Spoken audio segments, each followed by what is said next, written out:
Welcome to Inside Aesthetics, the world's leading podcast for injectors and aesthetic businesses. I'm Dr. Jake Sloan, an aesthetic doctor with over 16 years experience in facial aesthetics. And I'm David Siegel, an entrepreneur and business mentor with over 20 years of experience in our industry. Our podcasts are aimed at industry professionals, and any information or advice given is general in nature. You should consult with a healthcare provider before undergoing any treatment. You can also subscribe to us on Patreon for on-demand content for injectable and business education. All right. Second podcast of the day. I'm feeling fresh. Good. Well, you're all caffeined up, and I saw you have some bovine collagen. I did, yeah. I'm feeling fresh for fresh. Excellent. Well, good segue. Yeah. What are we talking about today?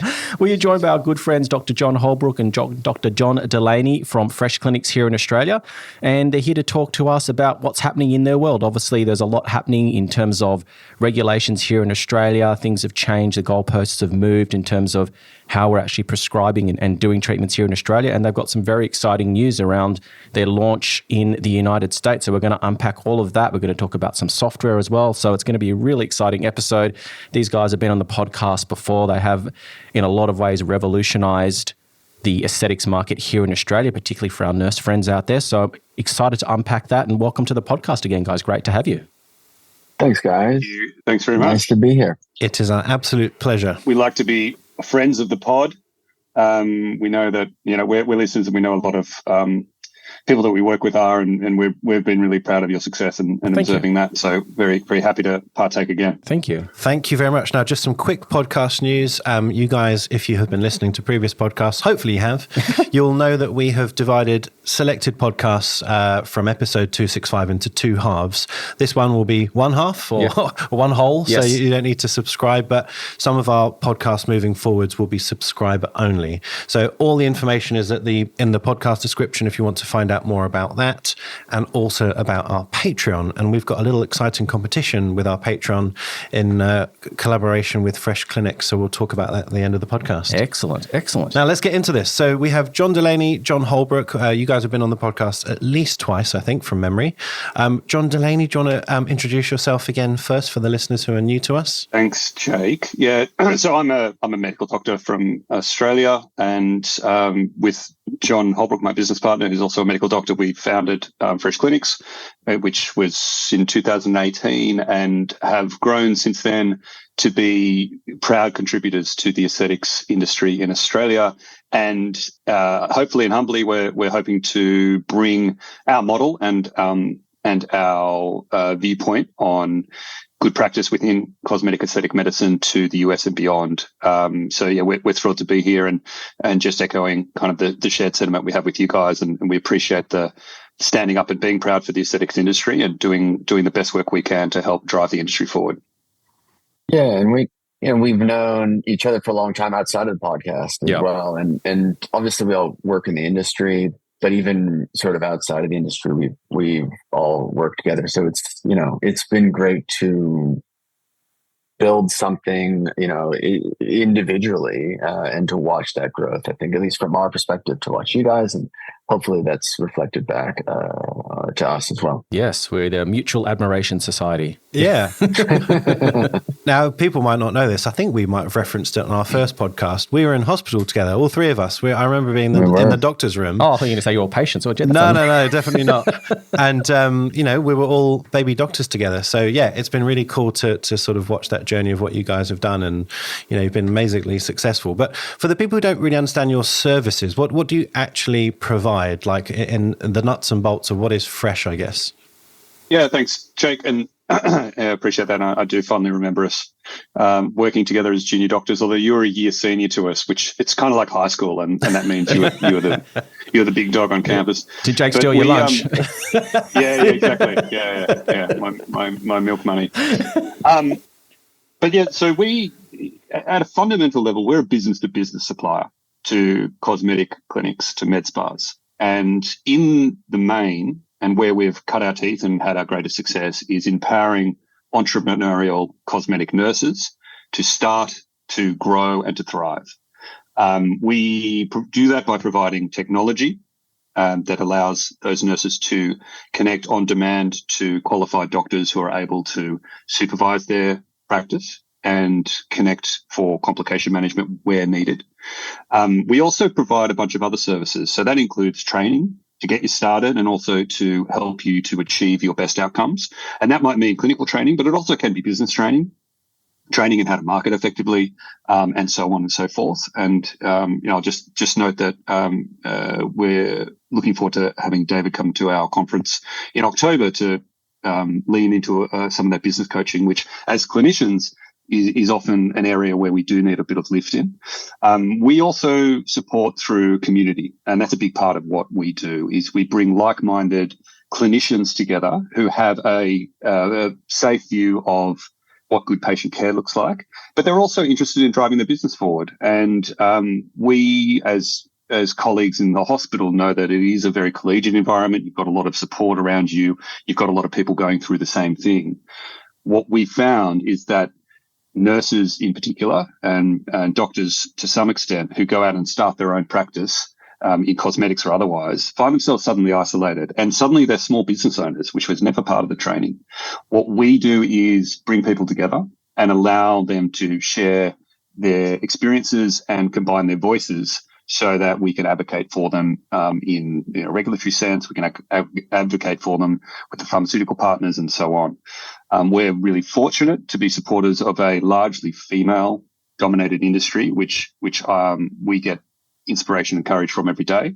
The events that we have then are really female forward, and that's magnificent. So we get a lot of entrepreneurial women, some of whom are mums and some of whom have young babies, and we saw that at our conference last year with people pushing prams and breastfeeding during seminars. That fills our cup as well. So we promote that community. We promote the training, and then we offer the medical supervision and support, all wrapped into what we think is best-in-class software.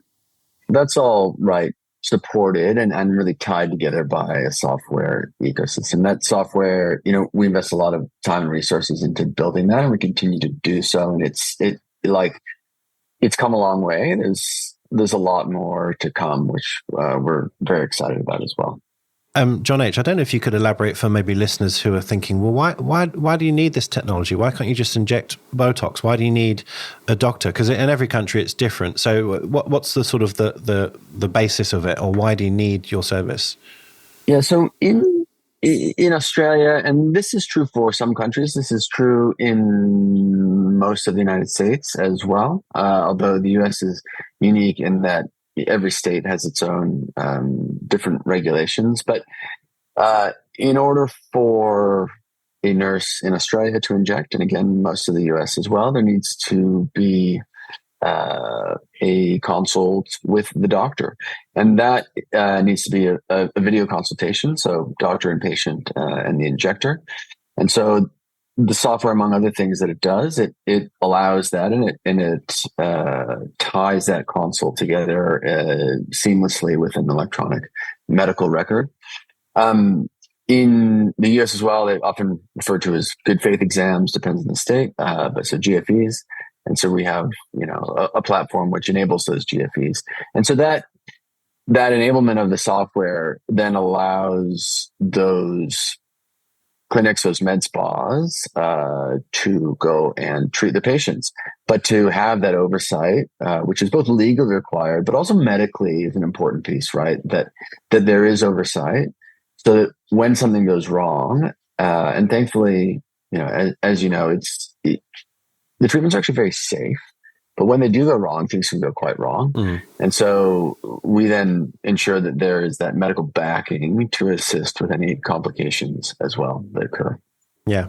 Great example was just last week where we got back from the A24 conference, and a day later, I didn't get involved, but I was involved in the communication. You got involved in another tongue necrosis or presumed tongue necrosis. Yeah. So it actually didn't quite right. And in fact, it was an occlusion from filler in the chin. In the end, the tongue wasn't involved, but the gingiva, the lower teeth, were involved. So yeah, definitely. And that was not from inside of, our network in Fresh, but it's something that we care deeply about and is important to us. And I think some of that's just generally being a doctor, and it matters that, patients have positive outcomes. Some of that's as stewards of an industry. That's maybe not fair, but as a a part of the industry. We want to be good stewards. We want to ensure that actually that the outcomes are positive for everyone, because when there aren't positive outcomes from a medical perspective, that reflects poorly on all of us. And so, like, it's something that we take very seriously, and really, it's important that we support each other and our colleagues when things go wrong. Yeah, totally. So, yeah. So there's a lot been happening here in Australia in the last sort of 6 to 12 months with regulatory changes. So, John, I'm just going to call you John D, so we know which John we're referring to. So can you just sort of talk to what those regulatory... Oh, wow, looks like you just took some acid. There's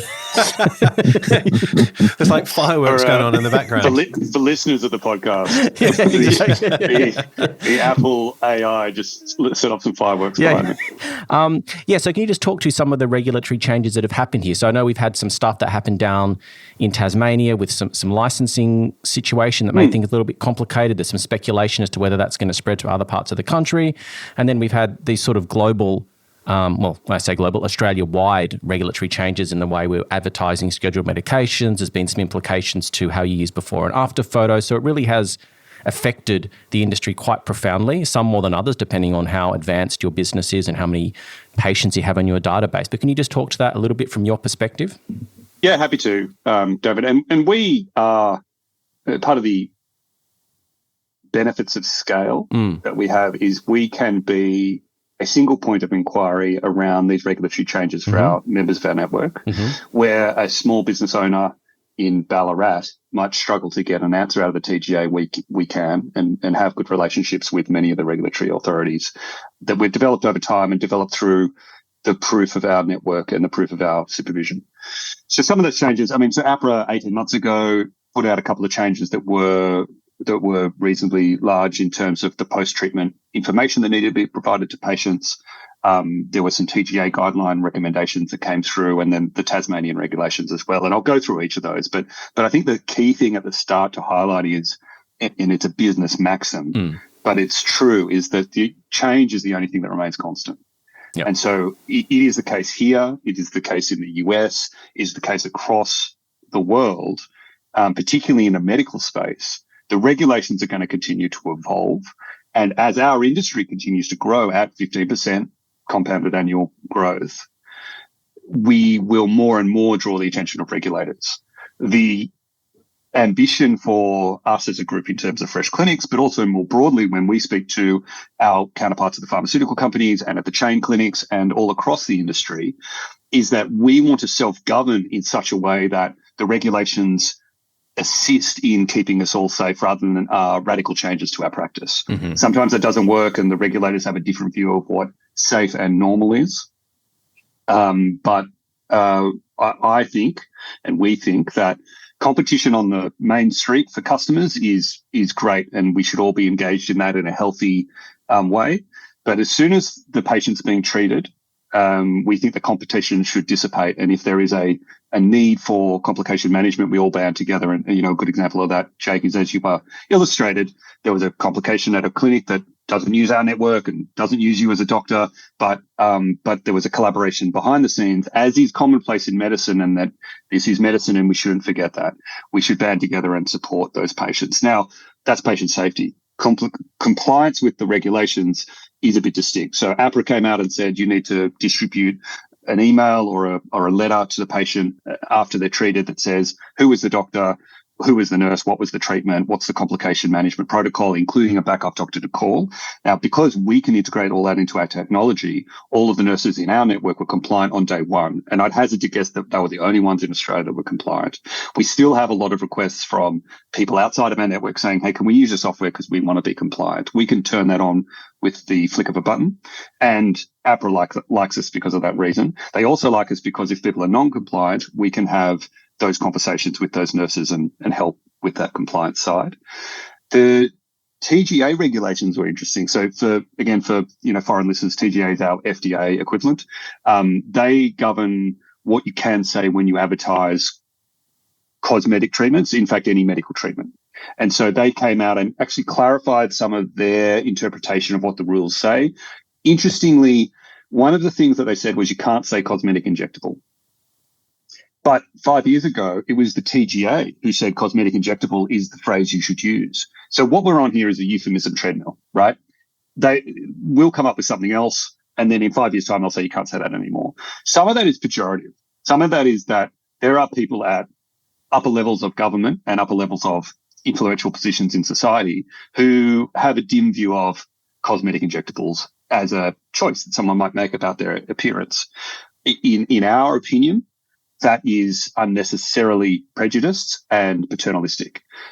Who is to say what is normal? Who is to say what someone does with their money and their adult opinion is a divergence from quote unquote normal? And quite surprisingly, the TGA did use the word normal in their description of certain characteristics and certain things. Now, would you say that about someone and their choice of haircut or hair color or tattoos or piercings or a whole range of other things that people spend their money on? Or their gender? But in this, or gender. Yeah. But in this particular category of medical treatment, the conservative nature of medicine interacts with a commercial aspect in a pretty acute way, and sometimes that makes people uncomfortable.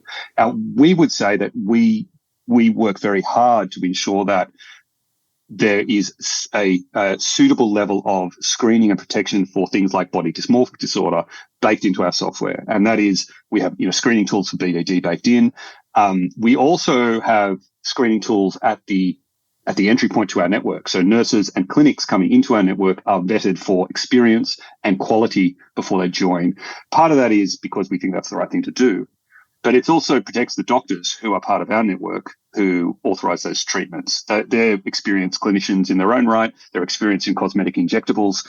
They want to know when a call comes through to them that it has come from a place that is compliant in its setup and that the nurse is qualified and capable. The TGA regulations adds another caveat to that, right? Are they advertising in the right way? Are they calling themselves the right thing? But again, it's just a euphemism treadmill, and it's a change.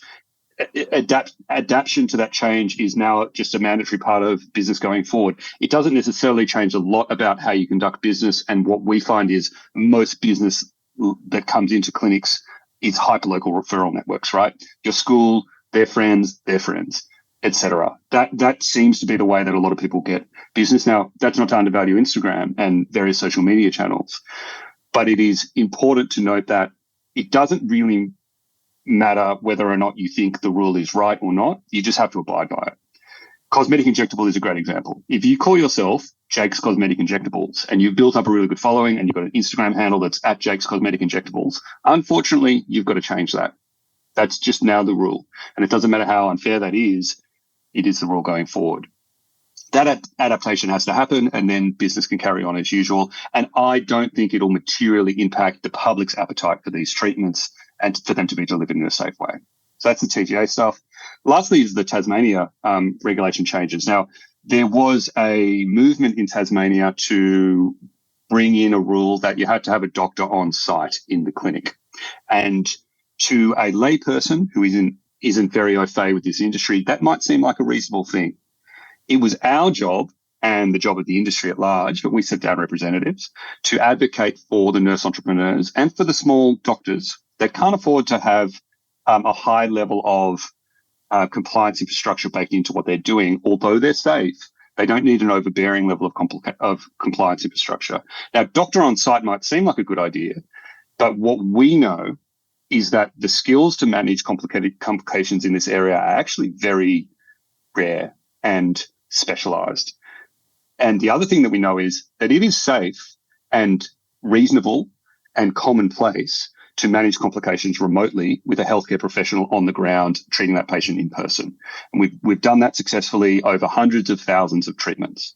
So the combination of those two things mean if you've got a doctor on site, that doctor may or may not know what they're doing. That doctor may or may not be available because they're seeing other patients and doing other things. They're not just sitting in a chair that whole time.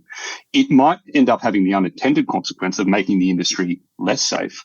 Our view is that with a sufficient technological backing and accessible telehealth, we cannot disadvantage rural and regional Australians. We cannot disadvantage small female entrepreneurs, and we can keep the industry leveling up rather than suppressing it into the underground and garages and back offices.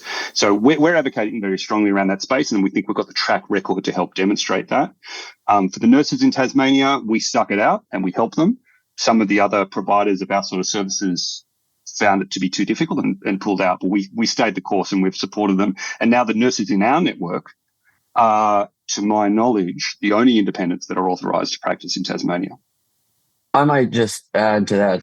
It's that idea of, in terms of our concern for patient safety, and much of the area that we work in is currently with nurses, but it's, a doctor on site doesn't necessarily mean, safer. And as the example that we led with, that, the other day I was assisting with this, vascular occlusion in the chin and involved the gingiva. That was a doctor who was injecting, right? And that doctor needed assistance. And there's no shame in that. And in fact, I would suggest that is like, that's the right thing to do, right? Like, that's what we do in medicine. When we need help, we ask for help, and then we offer help. And so it's, like, that doctor is an injector. The doctor, knows what he or she is doing, but in fact, the incidence of, significant complications in this space are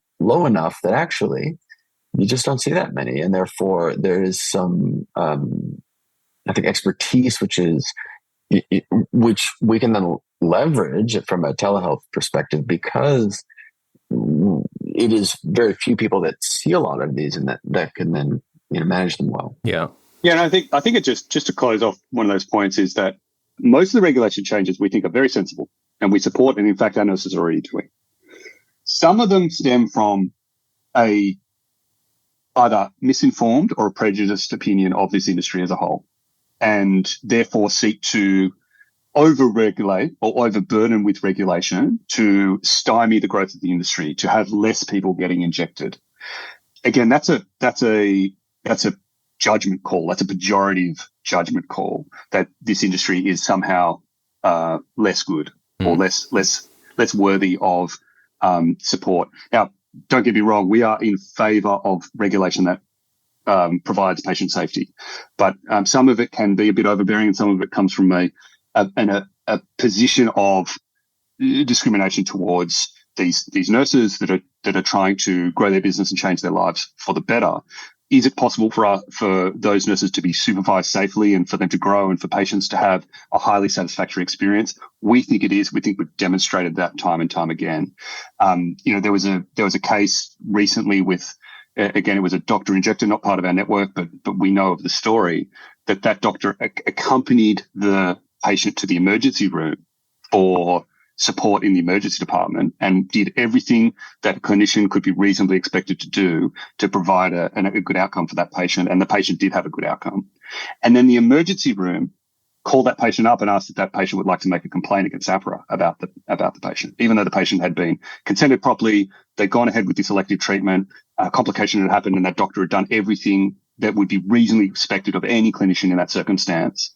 There's still the pejorative around us as an industry remains, and the combativeness of colleague against colleague exists. So I sort of call that out to encourage a laying down of arms here and a focus on the patient and the outcomes that they desire. Did you have a question, David? Well, I was just going to add to that. I think that a lot of the regulatory changes have been driven by what I would define as own goals. I think that all of these fictitious or jealousy complaints that have been put through to various regulatory departments, the media obviously love these salacious stories. You've got people getting complications from lit trip. It's all very media. It's great fodder for media. And unfortunately, I think that paints quite an unfair perspective of our industry, where it's unsafe. You've got unscrupulous practitioners. It's all terrible. And therefore the regulators get embarrassed because it looks like they've let this industry run out of control. But I think a lot of that has come from within, as you said. It's practitioner against practitioner, people making fictitious anonymous complaints. I think that it wastes public resources. It's sort of like the little boy that cried wolf kind of situation. And then we get these knee-jerk reactions or potentially overcorrections from regulators And it kind of lands us in these positions where, as you said, some of these regulations are very sensible, and if it's going to move forward the case for patient safety, then I'm all for it as well. But I think that we do have to look at ourselves and sort of be more supportive and more inclusive and just put the commercial jealousy aside, because I do not think it's constructive for us. And I think a lot of this has been driven by our own silliness, I think. That's just my personal perspective. Look, and some of the truth to that is, David, there are people who think what we do lowers the safety standards of the industry. We vehemently disagree. We think we can point to a great body of evidence that shows that we help lift standards across the board, and we have the regulators and the pharmaceutical companies that agree. But the truth is, everyone's going to have their opinion. Some of that is coloured by the fact that some people's wallets get light when there's a disruption to the industry, and maybe there's a bit of jealousy there or whatever. But the regulators as a tool for competitive disgruntlement, I agree, disadvantages our community. And the viewpoint I have on this is that we should be self-governing our industry to the best ability we can. And we know thousands and thousands of practitioners that want to do the right thing. Yeah. That leaves the regulators free to chase those who are doing the wrong thing. Correct. Black and grey market imports, unregulated practitioners, unregulated clinical spaces, et cetera, et cetera. There's plenty of work in that space, and the various government bodies only have so many people to dedicate to things. So if we're drawing people away from that to, picking fights with people who are, trying to do the right thing, I think we end up allowing bad behaviour to go less controlled, and those are the things that then surface in media reports that tarnish the rest of the industry. Yeah, so totally. I strongly agree with you, David. Just want to ask one question. It's a bit of an awkward one, but I think it's worth saying. So on the one hand, I think you've alluded to the fact that there might be some lobbying behind the scenes from, various bodies saying that AHPRA should do this or TGA should do that. And sometimes that suits us, sometimes that doesn't. And, we've got to be realistic. Politics happens and lobbying happens. But you guys also presumably lobbying for your own case and your own view on regulations, and presumably that will suit your business. So what is your relationship with the regulator? How often do you see them? How often do you speak? What do you think your influence is? And do you think that is fair or transparent enough for people maybe listening, wondering, well, how does that all work? Yeah, look, it's a good question. Well, the way that you set that up, makes it sound like, we pay for lobbyists and that they stand, that like there's a lobbyist that stands on the steps of the Capitol building in the US with placards saying, we want. Yeah. So, I mean, no, and which, that'd be great if that were true, I suppose. I mean, actually, that wouldn't be great, because then that would, no offense to the entire United States of America, which is currently listening to this podcast, but it would, I don't think, be in the best interest of anyone to do that. Yeah. So, occasionally we have meetings with, and there are a variety of regulatory agencies, which, some of it's AHPRA, some of it's TGA, et cetera, some of it's the various departments of health. So, where a lot of those meetings are inquiry to make sure that we are doing what's right, or if, we can offer help. Now, they don't necessarily because they have their own standards by which they, need to abide. And so they're not, certainly coming to us looking for lobbying efforts, et cetera. So it's been probably since last year was, I think, the most recent meeting that we had with any of the, significant meeting that we had with any regulatory bodies. So it's not, we're not sitting there on the steps of the Capitol, et cetera, but it is important to us. And, we're keen to have those meetings because we want to do what's right. And we also want to be advocates of, best practice in terms of what is safest for the patient. Also, what's reasonable in terms of not stifling an industry and recognizing the benefits that do come from the industry as well. Yeah. Yeah. A couple of points if I can Sure. land on as well. What is our level of influence? It's very low. I mean, what we can do is, and what we do is, whenever there are regulations that are being proposed, there is a period of public consultation beforehand. And we are fortunate enough that we have the resources where we can get lawyers to look at that and fill stuff out. And so we submit applications that, admittedly, they're in our interest. But Our interest, I think, aligns with the independent nurse market most closely. It also aligns with independent injectors more broadly. And I think it aligns with the industry at large. We want to see the industry grow. That benefits us. It benefits everyone. So we submit applications. We submit opinions on what we think, but that's the same access that anyone else has. And what I would say to those... if I may interject as well, sorry, the regulators' feedback has been that they're keen for that. They are eager to have that feedback, certainly not just from us, just from everybody.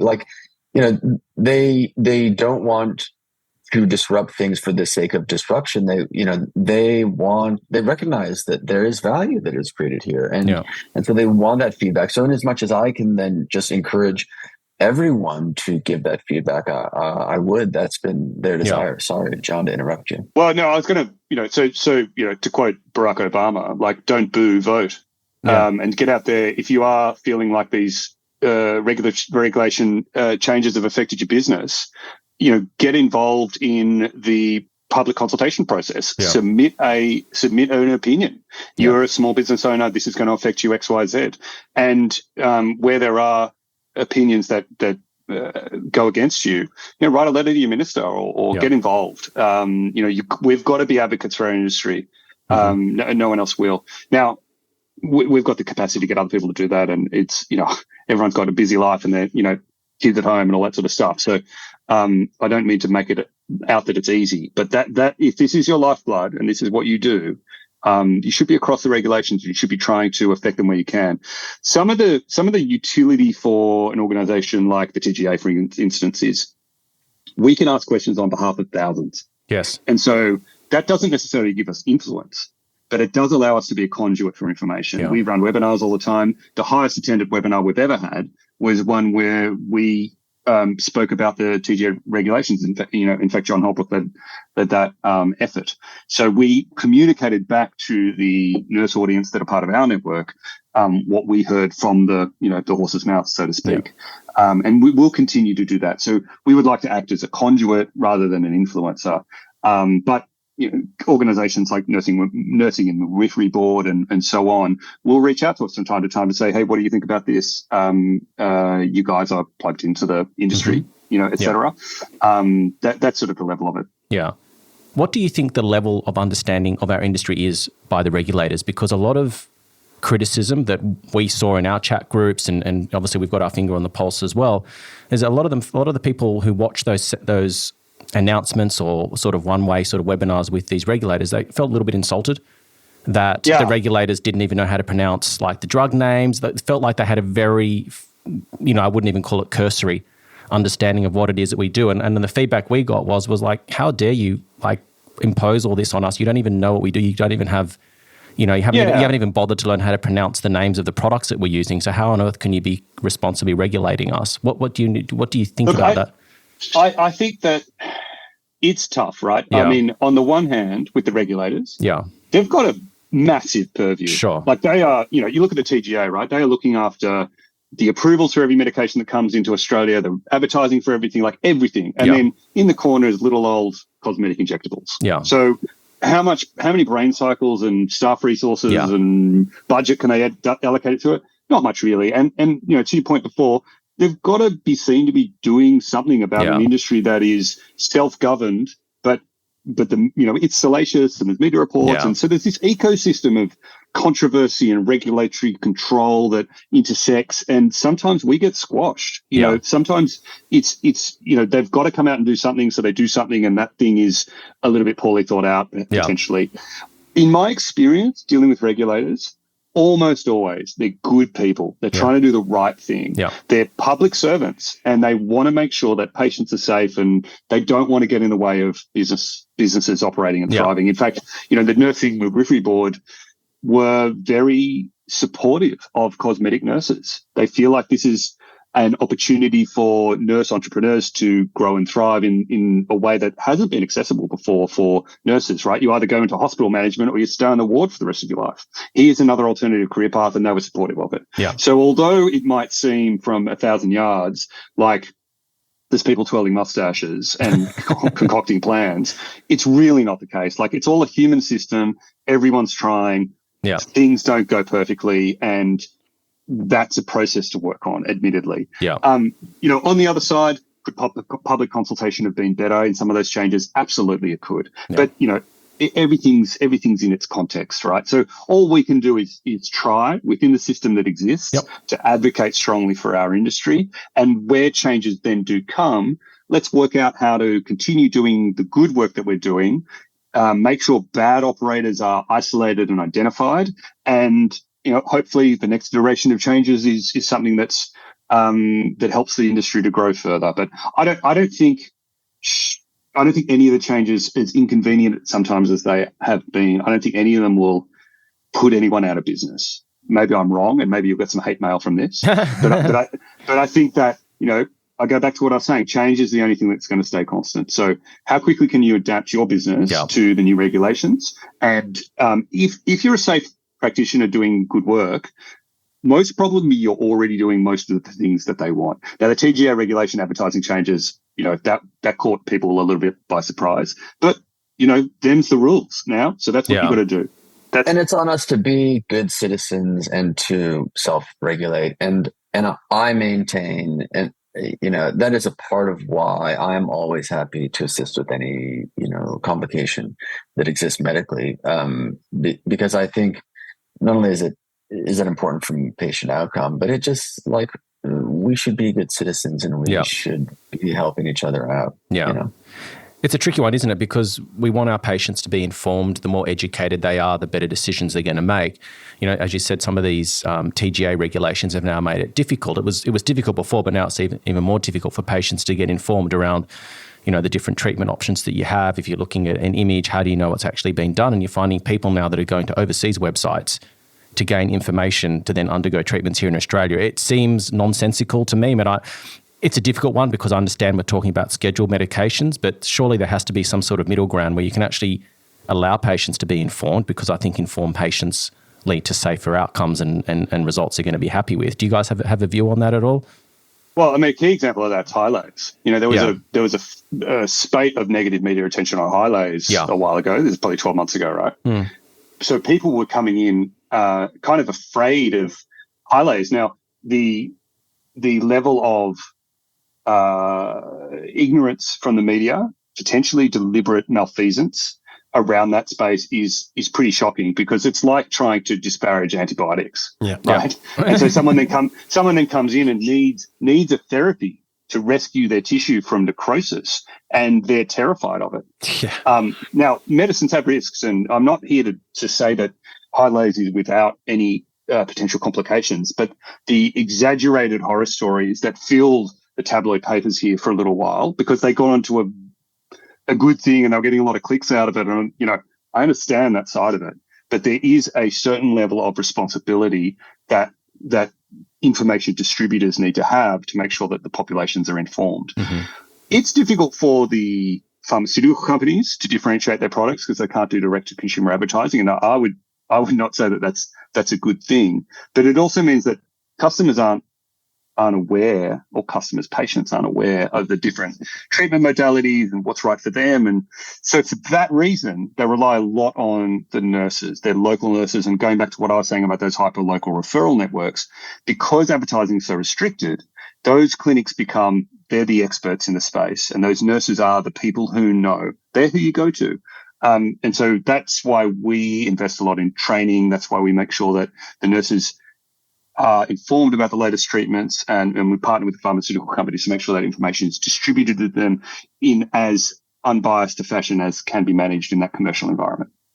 Yeah, it kind of makes sense that the regulators tried to make one rule, just have a consult and then all the information can be given to you. It's just not practical, realistic to expect a patient to do that, because they're going to do their due diligence before they come to you. They're going to try and research who's a good injector and what they might put in my face. Well, totally. I mean, and it's like medicine across the board is full of commercial decisions that are made by practitioners. Like, your surgeon is going to do an open or a laparoscopic procedure based on their preference. Yeah. Like, that's not something that is then advertised more broadly, or that the customer is going to research themselves on. So there's different aspects of this as well, and we'll land on somewhere in the middle. But the example I pointed to in the past, that people probably wouldn't know this overseas, but in Australia, there's a lot of poker machines, gambling machines, right?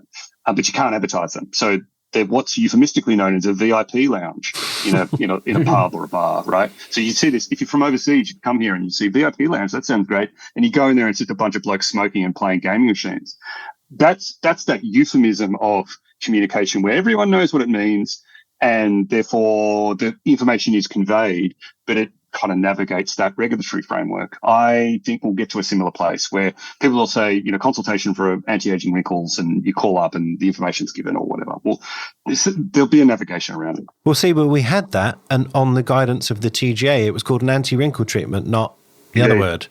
And then they changed it again. But it doesn't seem to make sense, because what's the point of the regulation if you can just change the word and get around it? Like, we're playing a game of charades. Like, what are we doing here? The outcome's still the same. Huh? Regulations. It's not unique to our industry. Yeah, I know. I think that's Now, let's pivot away from boring regulations. I want to talk about something more interesting, and I'm keen to understand your sort of growth in the States. A lot of our listeners are in the States. How long has Fresh Clinics been on the ground in America? And I guess what challenges did you find when you tried to set up there? Because like you said at the start, every state is different. It's like its own mini country, I guess, in a way. So yeah, tell us about what happened, and also why did you choose America? Gosh, why did we choose America? Well, I am American, so I'd be lying if that didn't influence things in some way. Probably in a big way as well.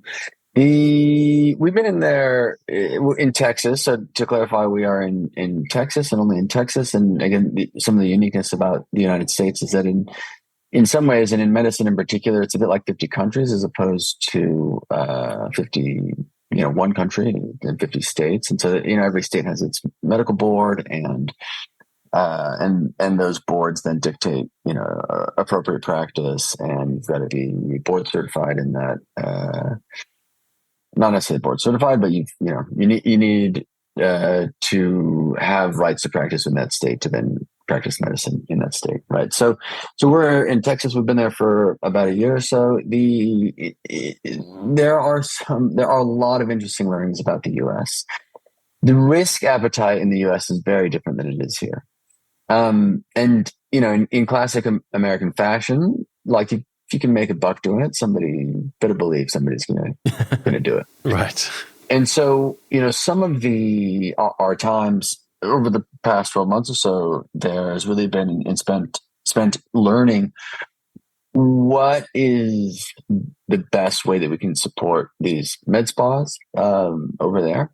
Again, it's a different risk appetite. The model is mostly the same. And then we talked a little bit about this earlier. There needs to be a consultation with a doctor.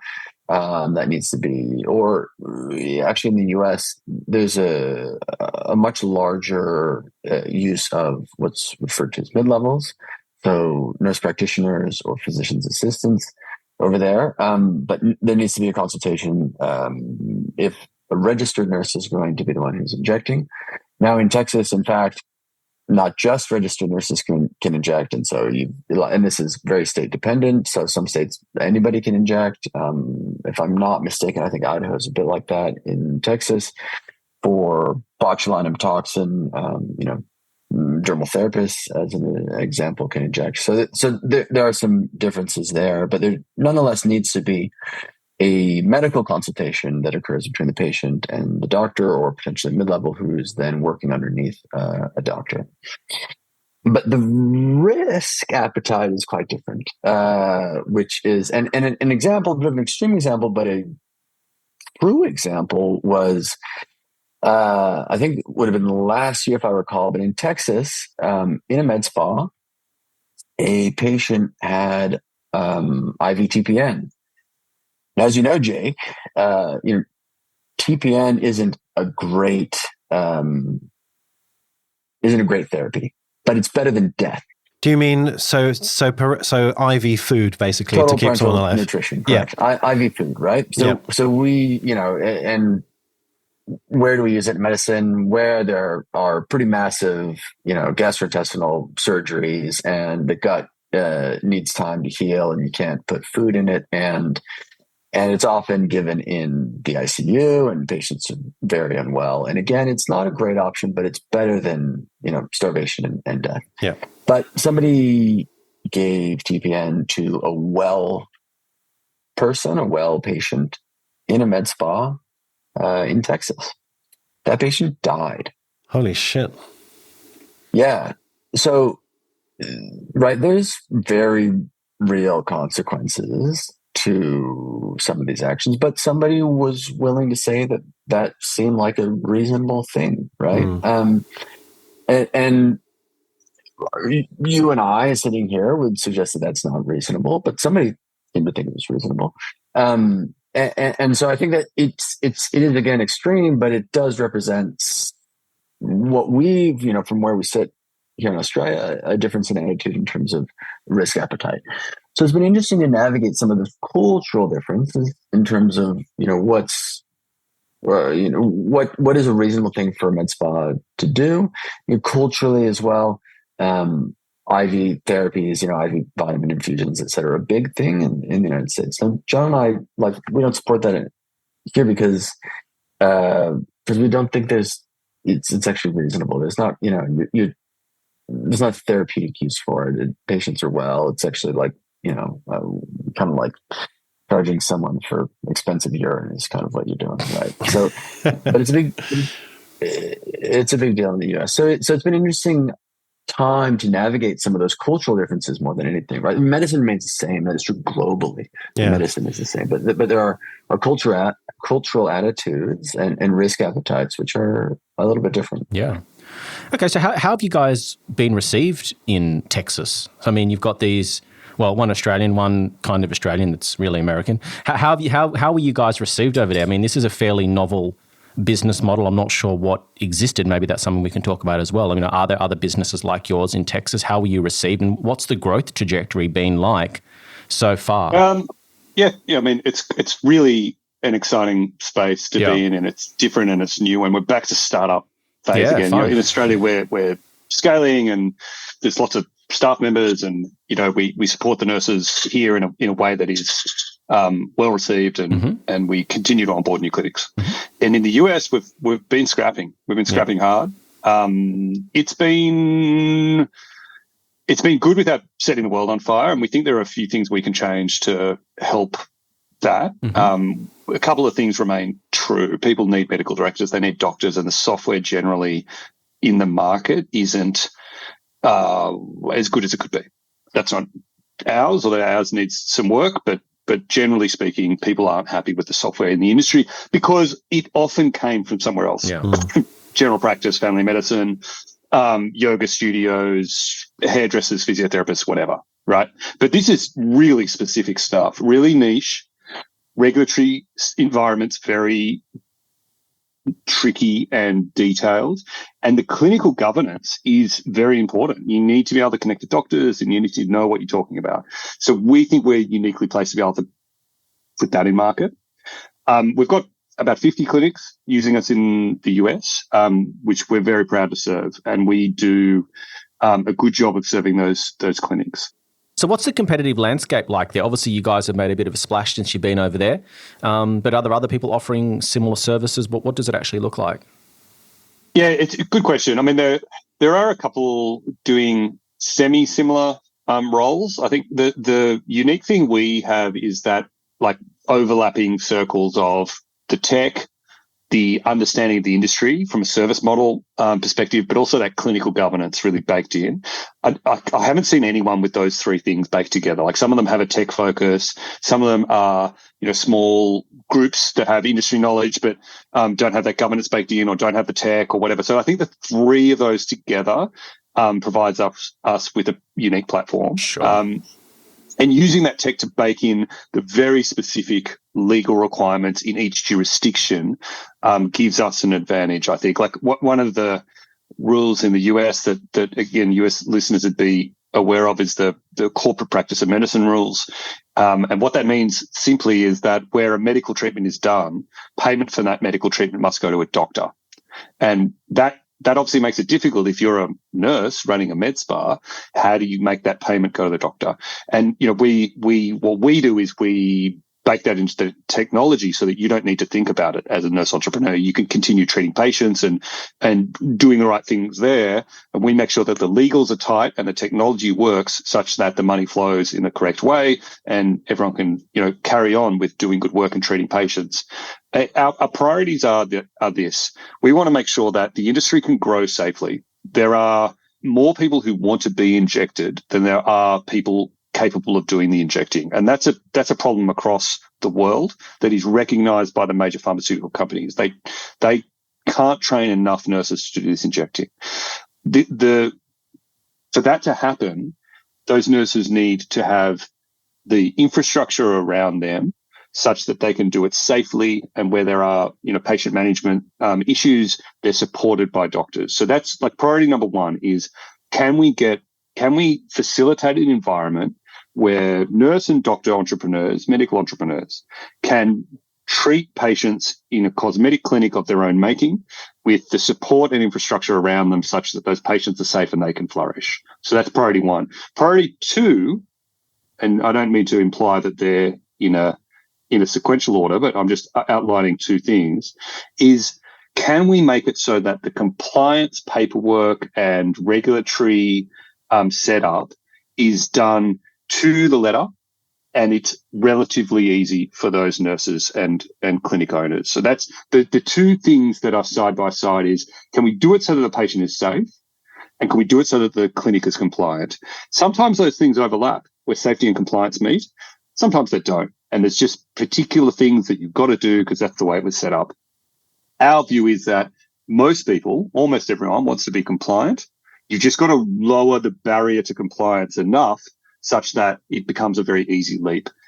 People, if the compliance barrier is really high, and particularly if enforcement is low, or there is a perspective that the risk of being non-compliant isn't very high, then people might say, oh, you know what, that's too hard or it's too expensive. I'll just take the risk. If we can lower that barrier to being compliant, it becomes more and more attractive for people, and then most people want to be compliant. In Australia, culturally, we like a rule because we know if we're doing what the rule says, then no one's going to bother us. And so we make that easy.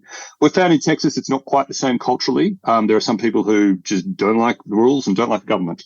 And that's okay. We've just got to make it so that even in that environment, they say, you know what, that's easy. I fill in the paperwork that I'm going to fill in anyway, and your system generates the compliance paperwork for me. That's great.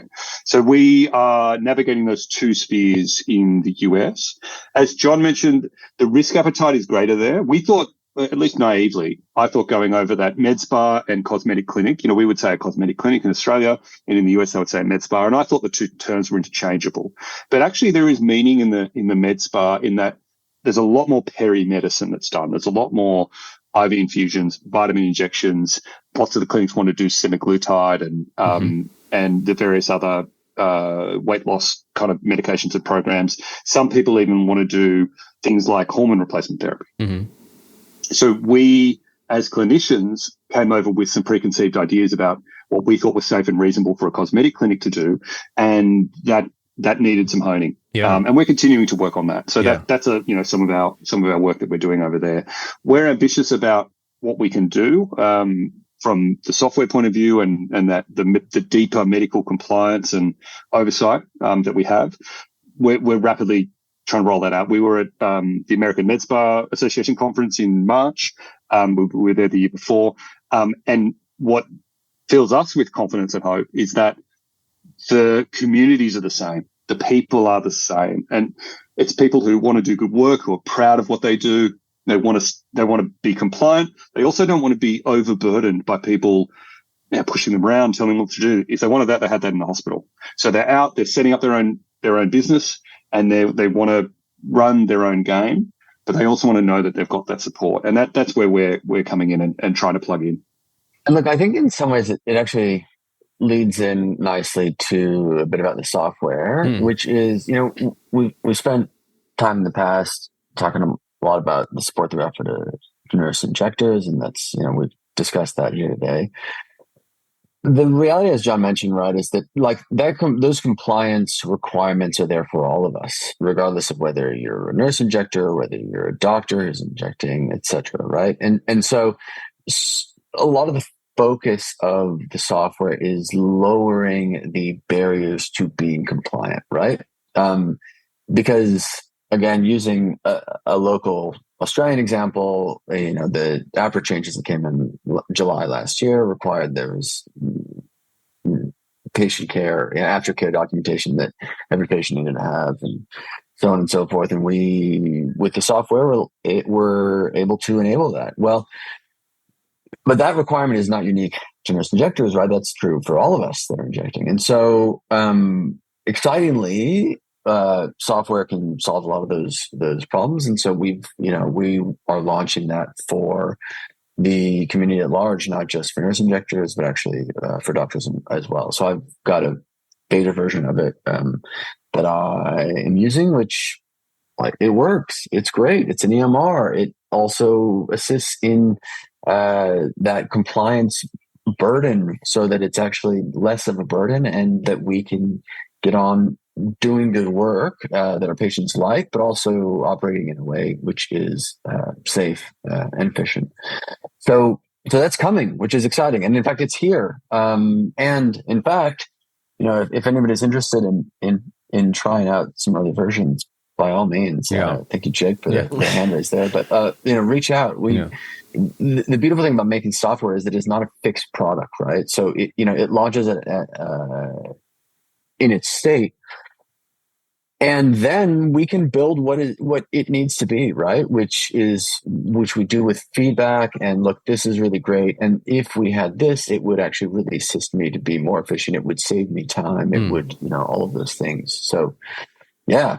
I was going to ask, that was kind of a good maybe example, but have you found, because you mainly or 99.9% cater for nurse injectors, that some of the criticism or jealousy or whatever it is that you guys get, it's because your ecosystem is so locked to everyone else. But if you maybe involve doctors and PAs and whoever else in the world, it might make it a lot easier. We're working on it. Yeah. Funnily enough, I think when we started our business, nurse injectors and nurse entrepreneurs were second-class citizens in the industry. And I think we've had a helping hand in elevating the nurse entrepreneur to be a force. And when you go to conferences now, both locally and in the US, AMSPA is a great example. It's wall-to-wall cosmetic nurse entrepreneurs. And we think that's fantastic, but ironically now, small independent doctor injectors are the ones who are left behind and can't get the attention of the major pharmaceutical companies and find it difficult to get training, and pricing isn't great and software's not great and we see that. Yeah. So if there are doctors listening, we're actively working right now, and John just illustrated that the software's in beta, which means almost ready, just being tested in the live format for doctors to start using for our Australian doctor audience. That means that compliance infrastructure that we've built to be so elegant can be accessed by doctors in their own clinics, and so on. We see a huge market and an advantage in us being in it, in serving those independent doctors. Now, there's always going to be people who are disrupted by what we're doing, and to those who are concerned about our practices, I invite you to give me a phone call. I'm really happy to talk to you about what we do. We're very proud of the work we do. We're proud of the safety that we foster throughout our network. We have compliance management and complication management that's second to none. And we incorporate them in the software. Now, because of our innovative model and because of our software, we're able to scale that quickly. But we do have a strong clinical governance and a very firm view on what good looks like there. And I'll be very, very happy to talk to anyone about that. And certainly some of our contemporaries, when we talk about the industry, are some of the luminaries in the Australian industry locally. We certainly get advice from people from all quarters. So I would personally welcome a phone call or an email conversation with anyone who wanted to talk through that, and particularly any doctors who are interested in trialing out the software for themselves. How sort of expansive is this beta system? Is it just notes and a bit of compliance, or can you do bookings? Like what is it? Good. Good question, Jake. So it is currently a notes and aftercare and the compliance. We are actively developing, as in there are engineers who are currently writing code for booking and scheduling and point of sale, so that in fact what it is a one-stop shop that you can then run your clinic on, your med spa on, so that it really is a solution there. So the beta as it would be today, if you were to test it, Jake, as an example, it would be, it's a place that you can record your patient notes. The aftercare documentation aspect, which is unique here in Australia, is there, and that works. It can be recorded in a standardized fashion, such that actually what that then feeds into is a whole insights platform, so that you get data insights back into your own practice, and you can then use that for your own business intelligence. So and maybe offline we go over in terms of where it's at now and where we're going, and certainly the feedback is welcome. As an injector of like, look, this would be awesome for me. Of like, in my practice, I would love that. Yeah. Maybe you guys should come and do a webinar and do a real life walkthrough of it. That'd be interesting. That would be cool. But sorry. I'm completely ignorant on this. I've obviously seen your face, John, when I've had treatments, and you're giving me the okay to get my weekly tox injections. But what are we talking about here? We're talking about a CRM system. I'm a little bit confused. It's a CRM system. What are we doing here? Yeah, David, I mean, you reflect on your time as an owner, and the complexities of software products that didn't speak to each other. Yeah, our view is that there isn't yet a good end-to-end practice management suite for cosmetic clinics. Agreed. Now, there are some that are trying, and some, and features vary from across the board. We have a particular strength and a deep knowledge base within the electronic medical record space. So that's where we sit. We've got an EMR, flexible, telehealth-enabled, HIPAA compliant in the States. We have then built a module that connects to it that is essentially back of house. So we manage inventory, drug book, business analytics. That all plugs into an e-commerce suite where you can supply your procurement needs for your clinic. That includes, for approved people in the right environment, that includes the restricted clinical medications, but also everything else you need. Gauze, gloves, needles, cannulas, beds, fridges, and beyond. What's missing from that piece is the front-end module, right? So that's calendar, booking, scheduling, point of sale, a widget to go on your website so that you can book. People currently have that at the front of house. You can't run a practice these days without some sort of digital front of house system. What our vision is that rather than double entry and multiple systems that don't talk to each other, our vision is that we can provide you with an end-to-end management suite. And coupled into that, we can supply the doctor supervision that you need, and connect it all to your business accounting software and potentially your CRM for your marketing technology. Now, we don't yet have the ambition to build HubSpot or MailChimp or whatever. Name your MarTech.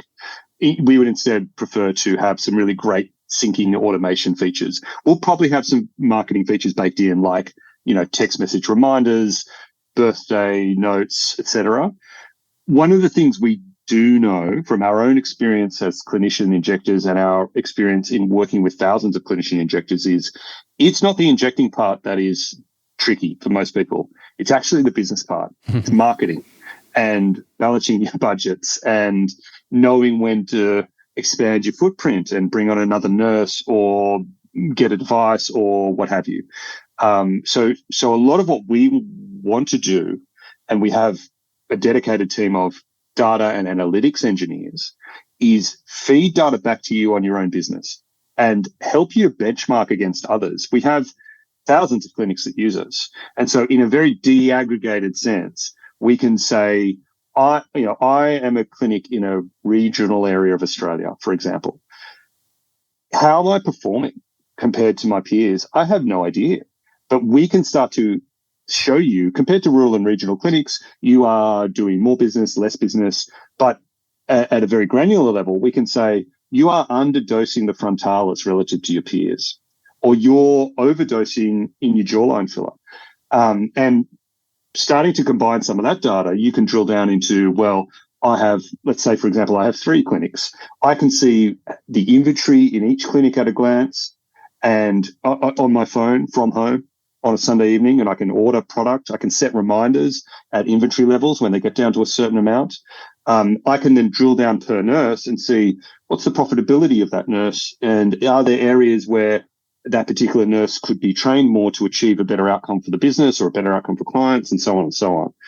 There is a dearth of good business intelligence in this industry. There's a paucity of data. There's not enough around. We're fortunate that we have the trust of our cohort, that within our electronic medical record, we maintain those records safely and securely. But in a disaggregated sense, in an anonymized data setting, we can start to feed information back to you as a business owner so you can make better decisions informed by your own intelligence. And we can start to have a more generalized view of what the industry is doing for the first time. We can see what's the market share of the various pharmaceutical companies. What are the trends that are emerging? Is it are people doing, I don't know, I don't want to name too many names or too many brands, but NCTF, how's that going? Is that growing? Is it not? Skin boosters, biostimulators. What's the shift and where's it coming from? And all that sort of market intelligence, which is currently hidden, opaque. Can we start to feed that back? So that's sort of part of our journey and where we're heading towards. Can I ask a question? I think that's awesome, by the way. It's something that I've always wanted to know. Just sort of click a button and be like, what's my average dose for glabella this year? Or whatever it may be. But have you had any pushback from your, independent nurses? Because they're all independent. They're not, your name Fresh Clinics sort of implies you're a big joined up sort of chain clinic, but you're not. You're just a provider of compliance and training and so on. So have you had any pushback where people go, well, hold on a minute. I signed up for product and training, not so you could poke your nose into my data and compare me to Sally in Sydney. Has anyone said that to you?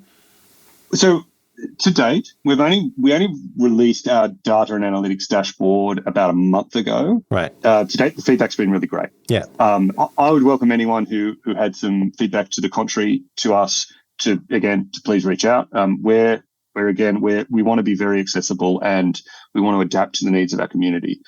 Again, to really stress and highlight, there's no discernible competitive information in this data set that is seen, and it is all your own data fed back to you. And where there is benchmarking, it is aggregate data that is totally de-identified. And there's no way I can go, I want to see how well Jake's clinic's doing, how many patients has he got. Yeah. So there's none of that at all. And it's a valid question to ask, but of course, priority number 1, 2, 3, 4 is the primacy of privacy. And there are 2 big elements to that. So the first is patient privacy, right? Like these are medical records, and we know that. And we're doctors, and it's our medical registration line too. So we are not mucking about with that. And the second is the commercial rationale, right? If we're telling you how your competitor's clinic is going, you know that we're telling your competitor how your clinic's going, and that doesn't work for anyone. Yeah. So we are certainly not doing any of that at all. Yeah. I'd be remiss if I didn't sort of ask this question around data protection because, if hackers in Russia can get into Optus, I'm assuming you guys are going to be holding central data, which is I'm assuming will be extremely powerful, extremely valuable data that a lot of people will got to get their hands on. So what sort of mechanisms or protections have you got in place to protect that data? Because as I said, they can get into Optus, I'm pretty sure because I've got friends over in New Zealand who work for the Department of Transport who've been hacked into. So these are government agencies that are getting hacked. So how are you guys going to defend against that? Look, we're in market at the moment for a chief of information security role. We've got head of security as part of our dev team. We take that all very seriously, of course. I am not technical enough to outline all of the various technical details, but one of the benefits of building software in today's environment is, Amazon takes care of a lot of that stuff for you. So you build it in AWS, and there's a lot of security baked in. We're a HIPAA compliant stack over in the US, and what that means in layman's terms is there's dedicated servers in the US that are extra special security protections built into them so that you can operate within that environment. Yeah. We share on our internal communications channels. Medibank gets data wiped and data swiped and whatever, and we're always like, let's not be these guys. Yeah. So we work desperately hard in that, and we invest a lot in it to make sure that it's protected and secure. And again, anyone who's interested, I'm happy to have that conversation walk through. In fact, we're just in the throes of a security audit, including what's known as penetration testing, which isn't as exciting as it sounds. Is that a say? Jake's like, where do I sign up?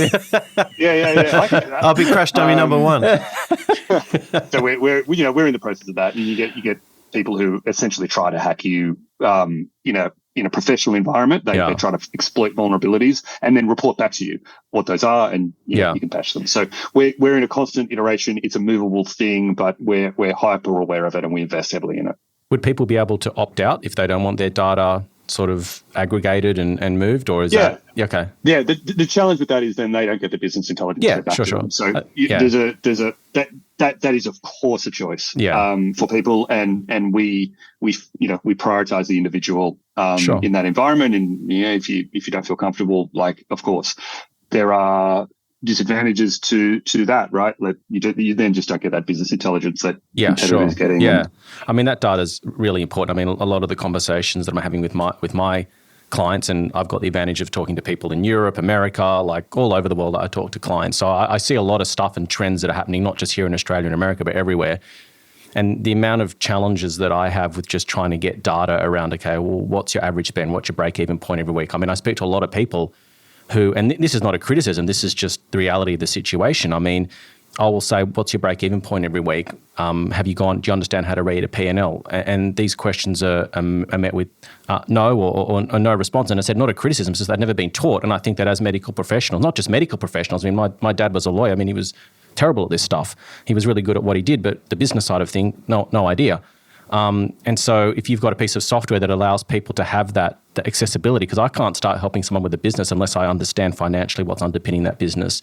Are there major are there issues that need to be resolved before we talk about can you buy another device? Well, how much money are you making? Can you afford to do this? We're good at that naturally as clinicians, right? Yeah. I mean, some of us have an inherent skill set, but as a general rule, we're not necessarily. And as John mentioned, there's a real paucity of data that's available out there, and so in order to make informed decisions, this is true everywhere. Right? This is true in medicine. Like how do you make a decision about your patient who's in the hospital? Well, you take a history, then you do an examination, and then you send off your investigations, plus or minus imaging, and then you make that informed decision. I mean, it is no different for business, and so I think so much of the utility in the space, and we're not building AI currently, and I know that AI is a big buzzword at the moment, and we've the four of us have talked briefly a bit about that. I think where its utility lies in the space is actually in assisting the clinicians to do that which they are not naturally good at, right? Not in like, here's a magical picture of what you'll look like after talks, like, or this is where you should inject or whatever. Like, we're all good at that. Well, we don't need any help with that. But where I think there's huge utility is in that business and data space that enables us to make more informed and better decisions on the things that we may not naturally be good at, or even if we are good at, we still need that information in order to really execute well in that space. Yeah. And I think what you said, John D, around there being more supply than there is demand. I mean, I'm seeing that the demand is slowly catching up with supply, because I see people potentially getting quieter. It is harder to acquire patients. It's not as easy as it used to be. You can't just open up your clinic and all of a sudden in 12 months you're a profitable business. This is now falling in line with all other markets that reach a maturation phase, which is you're going to need to work 2 to 3 years really hard before you start making something profitable. And so I think that people need to dive into this data, because a lot of people's indicators as to whether business is good or not is there money in the bank account? Yes, good, carry on. That's, so I would encourage people, to sort of look into this kind of stuff, because as the market becomes more competitive, I mean, we've had amazing economic times for so long. We are due for a downturn. I think people are feeling that all around the world with inflation, which is up the wazoo pretty much everywhere. Things are getting tougher. So I think that, being tuned into the business side of your thing, if you are going to call yourself an entrepreneur or a nurse entrepreneur, you really need to, grab hold of this stuff with both hands. And if you guys have got the solution that makes it easier for people to have visibility around their business, then I'm all for it, because it makes my job easier to help people if they've got this data, so we can make informed decisions together. Where do you guys see AI actually maybe connecting with your infrastructure in the future? I mean, for example, we've partnered with a company called Heidi Health. It's pretty cool. I haven't actually used it personally myself, and I don't quite know how it works with data protection stuff, but it essentially records your consult. Of course, you need your patient's consent to do that, but it will spit out a very good, articulate clinical note, and it will help you make your consults a lot more accurate, but also speed up, how you do that. So have you thought about things like that?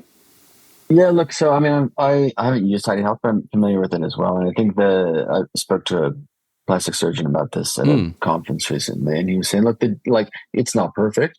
The difference that it makes to him at the end of the day is that he either gets to leave a little bit earlier, or he potentially can squeeze in and see another patient at midday. That's a great, in spite of it not being perfect, that seems like a real advantage. And so I think, again, to go back to what I was saying about the data, I think the utility of data, the utility of software, the utility of AI, which is software, right, is in making us more efficient in the things that we are not necessarily, good at, or it's not maybe the best use of our time. That is super important in terms of documenting that consult through our notes. But as we all know, it just takes time in medicine. It's wildly important, but it does take time. So if we can find inefficiencies there and solve for them, I think that's an amazing use for it. Yeah. Similarly, I think, as we discussing the data piece, right, there's an opportunity there to, who is a true data scientist? I'd be lying if I said that I was. I mean, I certainly know more than I did 5 years ago, but where there's an opportunity to use software, and AI to inform that, to pull out insights from that data for the business owner, to then, it can then flag, hey, look, have you considered this? Or have you considered this as a metric, which maybe we haven't considered before? Or natural language interfaces where you can say, can you just tell me the top 10, most frequent, visiting patients from all of my patients, so that I can then, reach out to them and whatever it is, in a natural language interface way, as opposed to trying to navigate, databases or data interfaces, et cetera. I think that, to me, I think is the exciting space from a software and AI space as well, is the gains in efficiency. There is a chance that people index too hard on AI. And so for example, with the notes stuff, right? Our software already creates smart notes for you automatically, because the software knows patient's name, date of birth, gender, allergies, medical history, are they pregnant or breastfeeding, and what the treatment plan has been, and who is it approved by, and, right? So when you go to put a note in our system, it's already 90% written for you. And then you can write, whatever you want to write. Patient was hypersensitive to pain. Yeah. So that already solves a big problem for you. And that doesn't take AI. We could call it AI, but it's not AI. It just pulls data and puts it into space. Yeah. John identified already one aspect where we think AI could be really useful, and that's an LLM. So that's, ChatGPT is an LLM, right? Large language model. And the ability to interact with software using language, normal language, is a feature that we think could be really powerful. And a key example of that is, in the background with our developers, we all say, well, what are the metrics people are going to want to look at? What are the important things? They want to see how many anti-wrinkle versus filler versus combined treatments they've done. What's the new versus returning rate? How long has it been since, what's the average wait, time between appointments, et cetera, et cetera. But we wouldn't presume to know every single thing that you want to know, and we wouldn't presume to know the specific things you want to know about your practice. So how good would it be if you could go in and say, like John just identified, like show me my top 10 botulinum toxin patients over the last 6 months, and it'll bring up that data. And then you could chat to it. You'd say, okay, compare that to, overall most profitable patients, and it'll show you that data, and so on and so on. And the step above that is then you say, okay, create me a marketing campaign. I want to send a personalized text message to my top 100 patients who haven't had a treatment with me for 6 months. And that'll create that, and then push button send. What are clinicians not great at? Marketing. Let's use AI to solve that. What are they not great at? Potentially analytics. Let's use AI to solve that. So people sometimes leap towards, let's help the clinician do clinical things with AI. I actually think the better use of it is let's help them solve for those things that aren't clinical. One of the great things about what we do is it's still manual. There's no way around that. You got to go to a clinic, you get treated by a professional. There is, as yet, there's no AI or robot that's going to do a beautiful job of injecting. And that still requires that human, it still requires the human touch, and it still requires the environment of the clinic and all those sorts of things that are essentially human, that our nurses in our network and the clinicians we come across do with great pride and great success.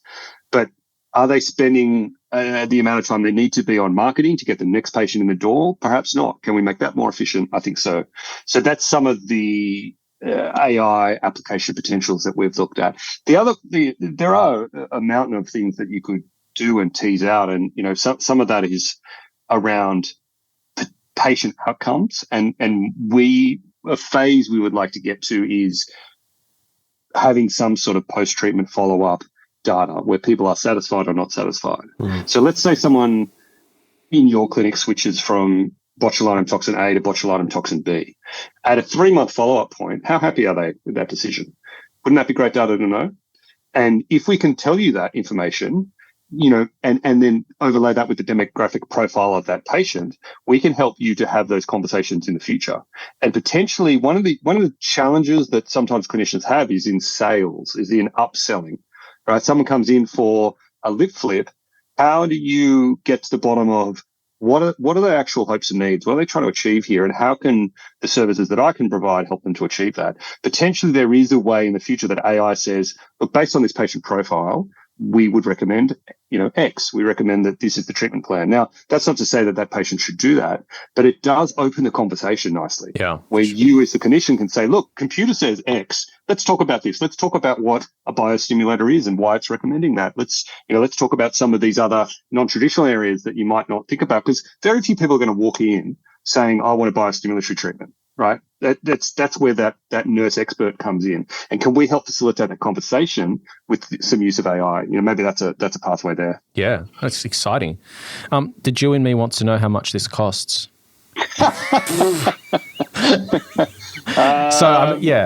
Roughly. For you, David, special price. There's costs to bear in mind, right? How much does it cost to develop? Yeah. That's expensive. At the moment, we charge a network access fee in the US. Yep. In Australia, at the moment, the software is free. And I say at the moment because I just don't know what the future looks like. And this stuff is expensive to develop. But our view is we think that subsidized or free software continues to be our pathway to success. Wow. And we develop and release software with the view of if we make life easier for you and you can grow better, and then you're doing your consultation scripts through us and you're doing your procurement through us, then we all succeed. Yeah. And so it's not, we're not nickel and diming, and we hate that feeling. Yeah. And we don't want to do that to people. Yeah. So TBD on that, but as a business philosophy, we much prefer to take a little bit from a lot of people and have everyone succeed, rather than we squeeze and nickel and dime, and that's certainly not our favour. So it's about essentially making them part of the ecosystem, and this becomes almost like a fringe benefit of that. Yeah, I mean, again, TBD, but absolutely. I think that's the play. Is how can we incorporate this so that that when you're doing better, we're doing better, and so on. And you get these virtuous cycles where the clinics all grow, and rather than us being a handbrake on that growth, we're a facilitator of it. Yeah, that sounds great. I didn't hear a dollar value. So how much does it cost in the States per month or per year? Like, how much is it?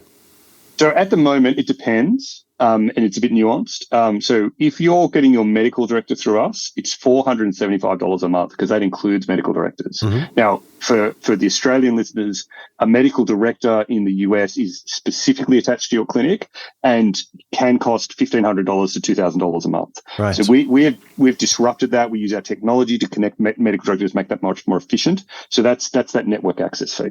Cool. Awesome. And then in Australia, it's more script fees and sort of as you use the service. And of course, you get... Yeah, the model in Australia is almost like you rent a medical director every single time that you do a consultation, right? Now, that it's slightly different in the US, but it's a way of considering it. And I think from the software, TBD, as John mentioned, but it makes sense that there's a essentially freemium model where, there may be, for example, there's an AI, interface, and maybe that's a paid-for add-on as an example. Interesting. So we're really pleased to be back in Byron. The conference is priced to be accessible. So it's, I believe, $1,200 for the full experience. I think that's right.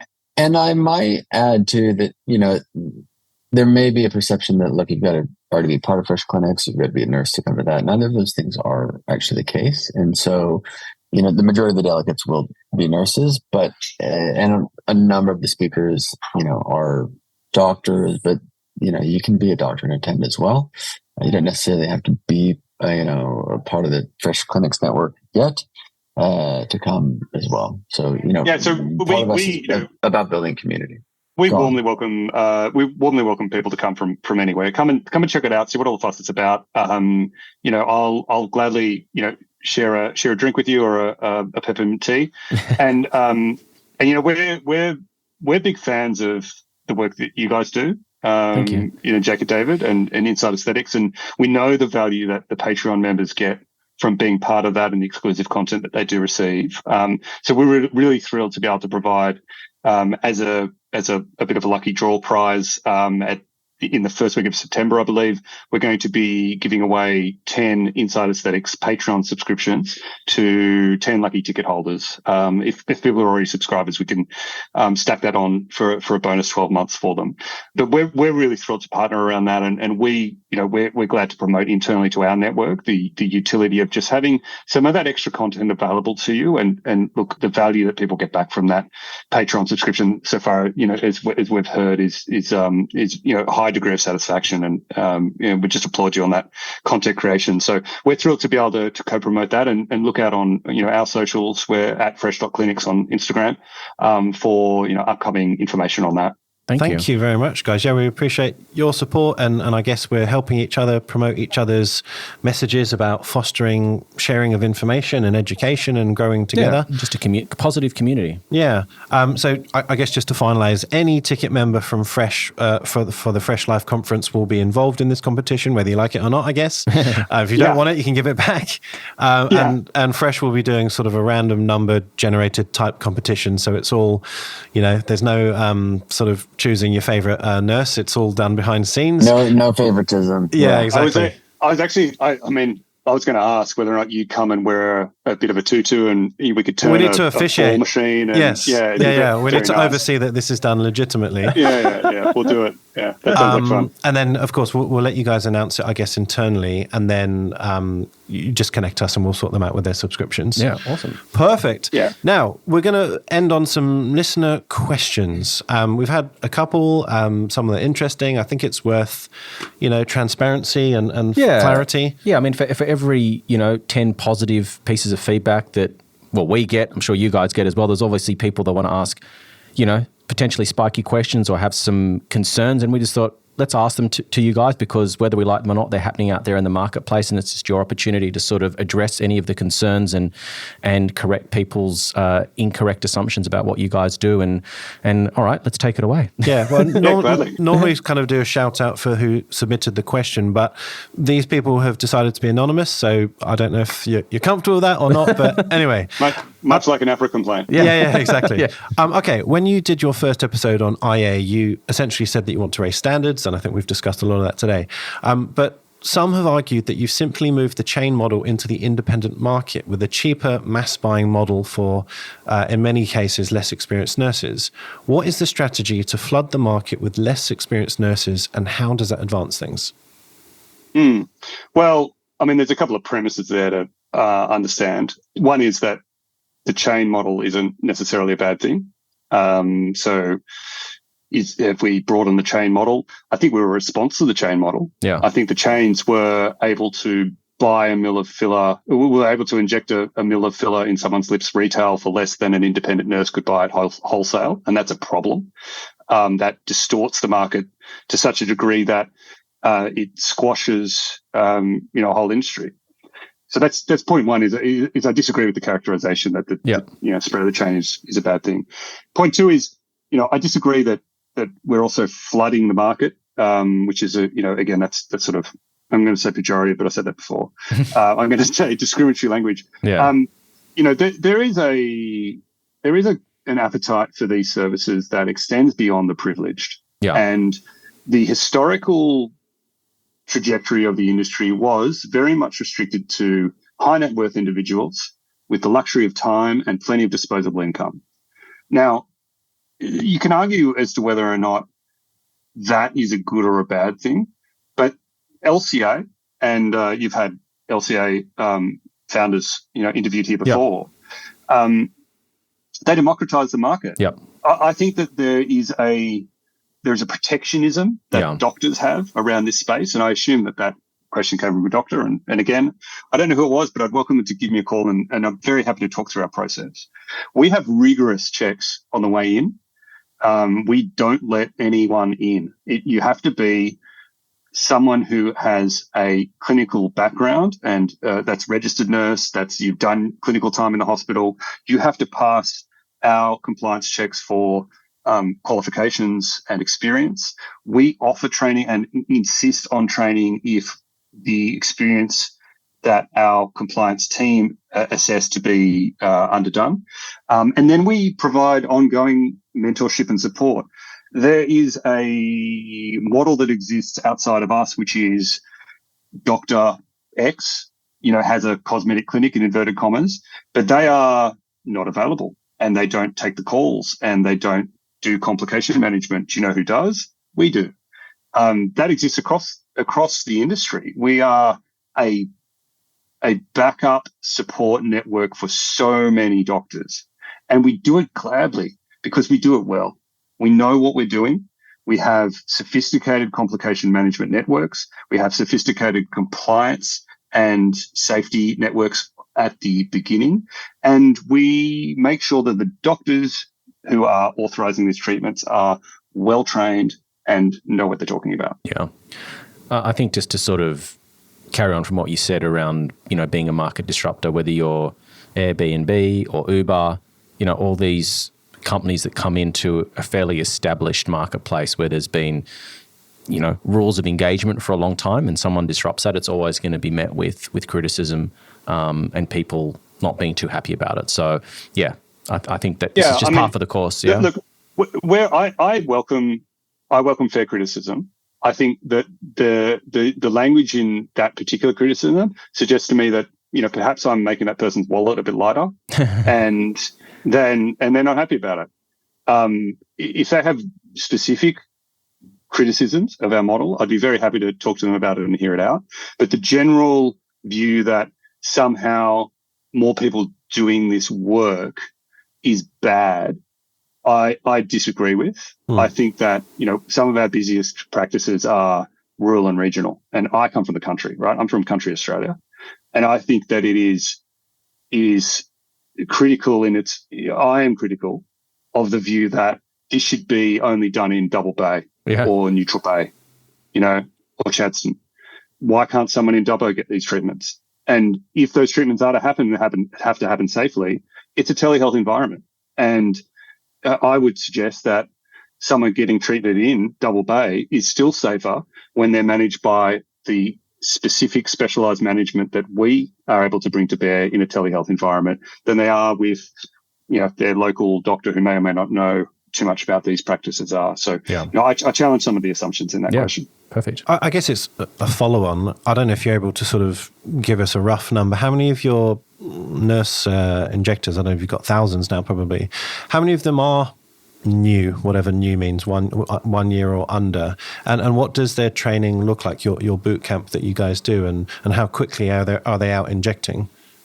Yeah, so in general, it's maybe a third, with a third being existing well-established clinics who join us, and they get efficiency gains by being part of our network and our software, et cetera. And then there's a third who they've been in business a little while, and again, they're looking to level up. And then a third are brand new. Now, that's not to say that they're straight out of their new grad year. Many of them are experienced clinicians. They have been ICU nurses, ED nurses, long-standing experience in treating patients. Yeah. And they're looking for advancement in their lifestyle. They want to be in charge of the hours they work. They want to be able to earn more money and spend more time with the family, etc. So for those net new, we do run training programs. We run our own program. That is a 2-week program worth of pre-learning. We've got 2 days worth of in-person learning. We're just considering whether or not we put on another day. The in-person learning is one-on-one. There's 7 patients each day. And then we have a mentorship program that the nurses can electively enroll in, where they have contact with experienced clinicians in a formalized basis, and get mentorship. This is we think, a safe and reasonable way to go. We also, because we control what can be authorized in the treatments, we can control whether or not advanced treatments are done too quickly. Yeah. And part of that is we liaise with the pharmaceutical partners to provide access to training for advanced areas, tear trough, temple, etc. So we think we can stage the advancement of those nurses over time. Yep, perfect. Cool. Okay, and last one was, what is the sort of experience like of the prescribing or doctors giving authority to treat? So have they done treatments themselves, and how well equipped are they to deal with complications if and when they arise? Yeah, and look, we are part of a clinical network. It's the same as a GP practice or a cardiology network. We all work collegiately to ensure that complications are managed within the clinical network. The doctors who authorize in our network are all experienced clinical cosmetic injectors. Right. We have a waiting list, that is 40 or 50 doctors long to join us, but we deliberately restrict our doctors, our supply of doctors, to ensure that the doctors who are on are high quality.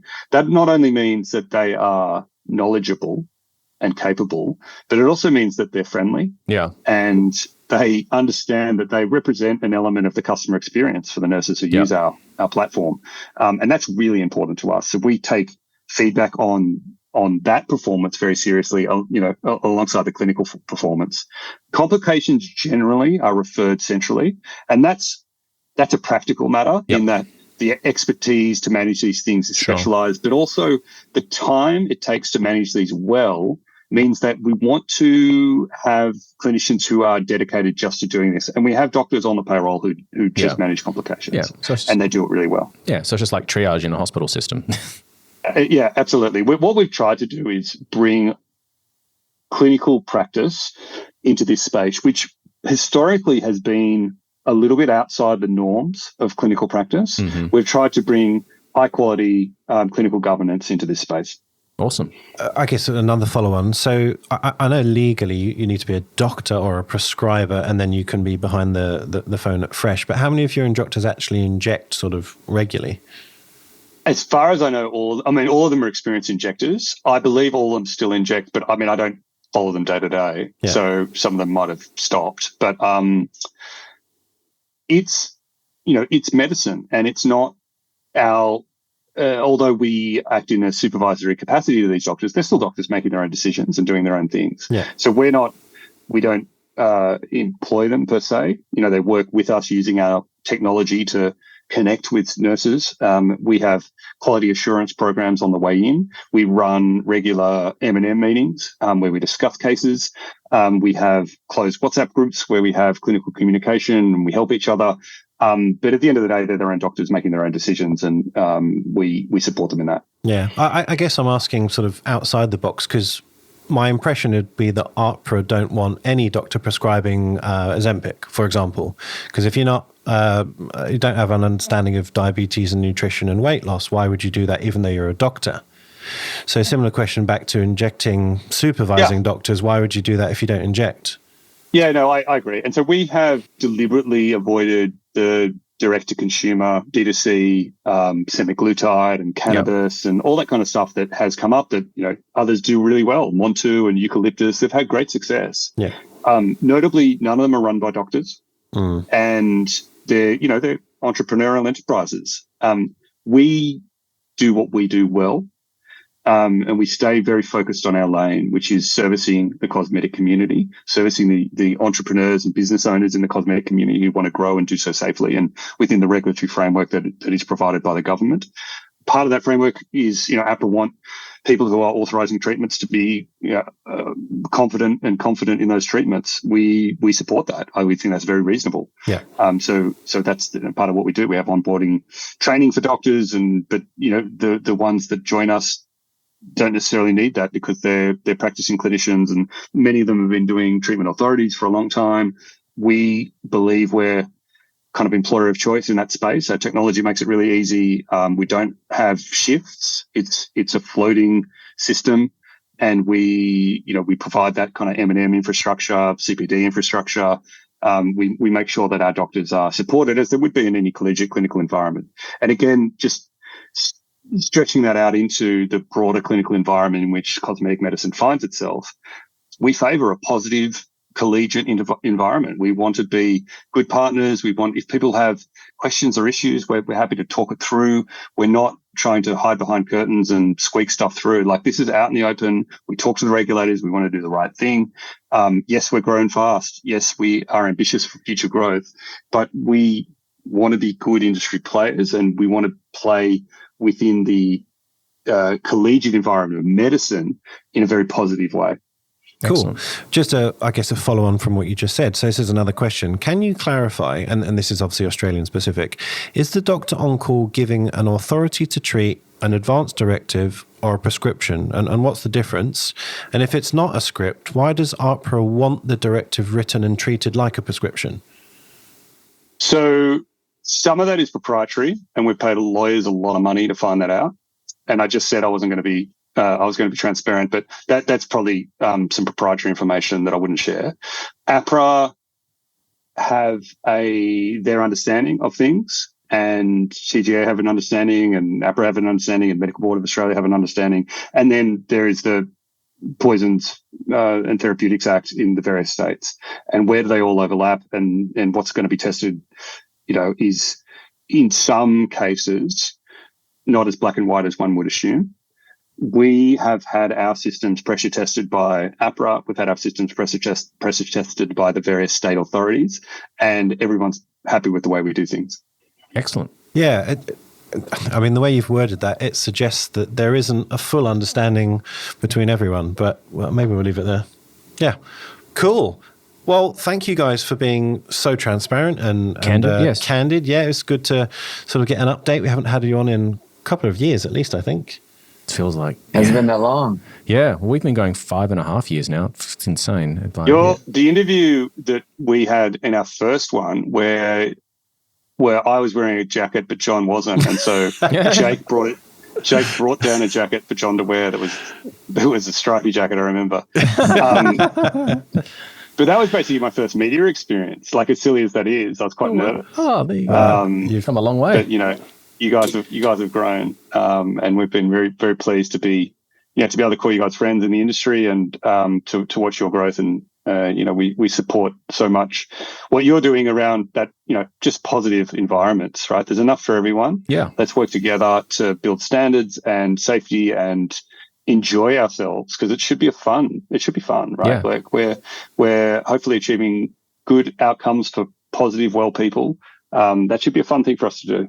Totally. And thank you. We appreciate everything that you guys are doing, and interesting and rewarding to watch you guys grow. And yeah, from all those years ago when you guys were just getting started here to, expanding overseas, it's been phenomenal, and congratulations. I always like to see success stories, no matter who it's from and where it is in the world. So congratulations, and wish you all the best for the future. 100%. Thanks, guys. Just to finish off, don't forget to check out Fresh Clinics on Instagram to look for, 1, their tickets for Fresh Life Conference, and 2, to keep an eye on who gets drawn out of the hat to win the lucky Patreon subscription awards, or whatever you want to call it.